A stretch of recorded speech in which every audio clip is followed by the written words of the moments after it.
লাখো মানুষের সমাগমের এ দৃশ্যটি ভ্যাটিকান সিটির সেন্ট পিটার্স স্কয়ারের। উপলক্ষ খ্রিস্ট ধর্মের সর্বোচ্চ ধর্মীয় গুরু পোপ ফ্রান্সিসের শেষ বিদায়। স্থানীয় সময় শনিবার সকাল 10টায় শুরু হয়ে গেছে পোপের শেষ যাত্রার আয়োজন। সাধারণ নিয়মের বাইরে গিয়ে পোপকে সমাহিত করা হবে রোমের সান্তা মারিয়া মেজর বাসিলিকায়।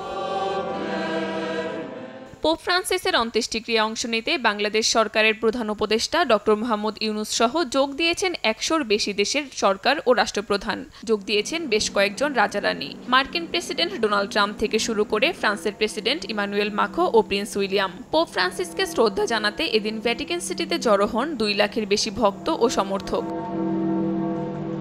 পোপের অন্ত্যেষ্টিক্রিয়া ঘিরে জোরদার করা হয়েছে নিরাপত্তা। কঠোর নিরাপত্তার মধ্যে চলছে আনুষ্ঠানিকতা।